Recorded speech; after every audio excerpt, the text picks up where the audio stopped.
Durant les quelques jours suivants, Jonathan s'efforça de se comporter à l'instar des autres goélands.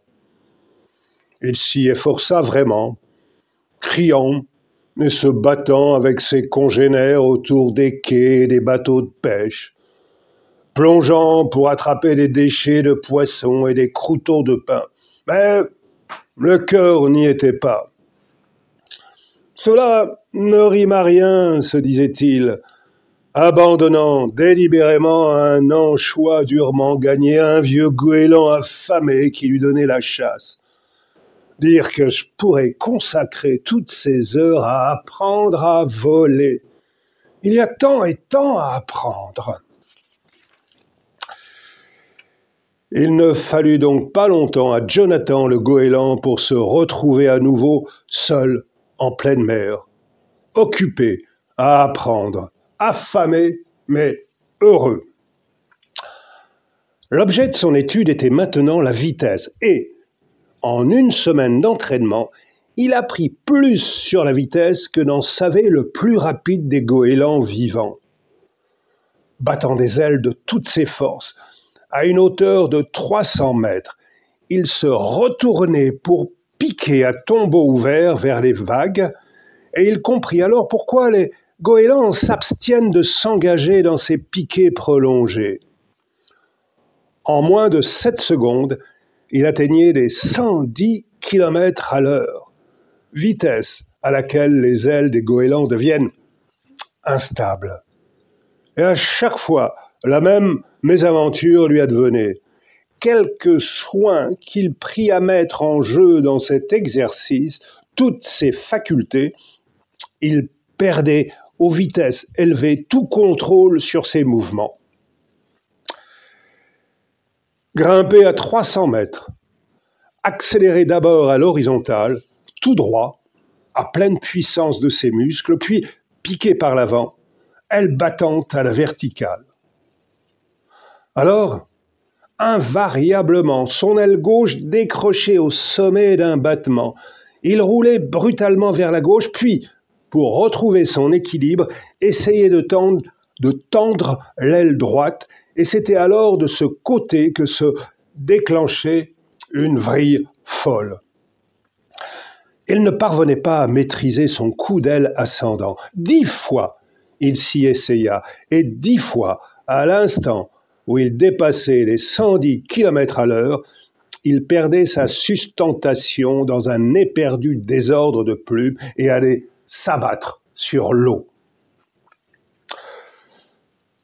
La clé du problème, finit-il par penser en se séchant, doit résider dans la nécessité de garder les ailes immobiles aux grandes vitesses. C'est sans doute cela. Battre des ailes jusqu'à 90, puis les conserver immobiles. Il monta à 600 mètres. Il tenta encore une fois de s'engager sur le dos et de piquer à la verticale, bec tendu, aile totalement déployée et raidie à partir de l'instant où il dépassait 90 km à l'heure. Cela exigeait un terrible effort qui fut couronné de succès.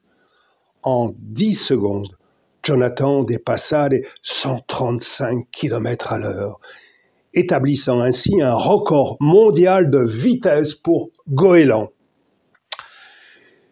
Mais bien court fut son triomphe.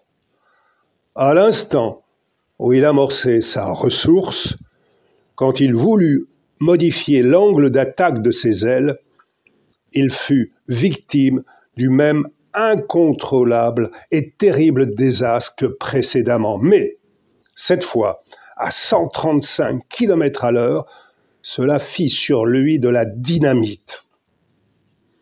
Jonathan, le goéland, s'écartela littéralement au milieu des airs et s'écrasa sur une mer dure comme une pierre. Lorsqu'il revint à lui, la nuit était depuis longtemps tombée, au clair de lune, et il flottait à la surface de l'océan. Ses ailes, dépenaillées, étaient de plomb, mais l'échec lui pesait davantage encore. sans force, et ils souhaitaient que leur poids fût suffisant pour l'entraîner doucement vers le fond, et pour qu'ainsi tout fût consommé. Tandis qu'ils sombraient, une étrange voix profonde parlait en lui. « Il n'y a pas d'illusion à me faire. Je suis un goéland, de par ma nature un être borné. Si j'étais fait pour apprendre tant de choses sur le vol, j'aurais des cartes marines en guise de cervelle. Si j'étais fait pour voler à grande vitesse, j'aurais les ailes courtes du faucon, et je me nourrirais de souris, et non pas de poissons. » Mon père avait raison. Il me faut oublier toutes ces folies. Je dois, à tire-d'aile, revenir chez moi, vers ceux de ma race, et me contenter d'être ce que je suis, c'est-à-dire un pauvre goéland borné. La voix se tut, et Jonathan approuva. La place d'un goéland, la nuit, est sur le rivage. Et il jura que désormais il serait un goéland comme les autres. Tout le monde s'en trouverait mieux d'ailleurs. Péniblement, il parvint à décoller de l'eau noire et il se dirigea vers la terre, bien heureux alors de ce qu'il avait appris sur l'art d'économiser ses forces en planant à basse altitude.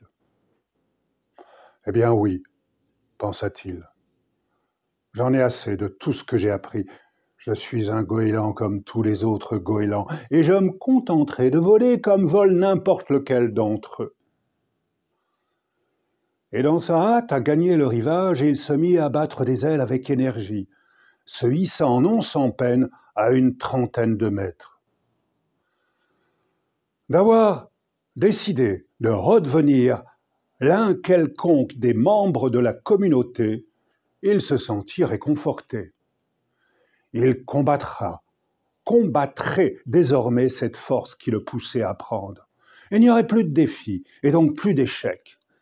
Il était plaisant de ne plus penser. Enfin, et de voler ainsi dans le noir, vers les lumières de la plage. Le noir, la voix en lui s'étrangla. « Les goélands jamais ne volent dans le noir !» Mais Jonathan ne l'entendit pas. Tout était si beau. La lune là-haut, les lumières se reflétant sur l'eau, allumant dans la nuit comme des faisceaux de phare, montrant la route. Tout était tellement paisible et silencieux.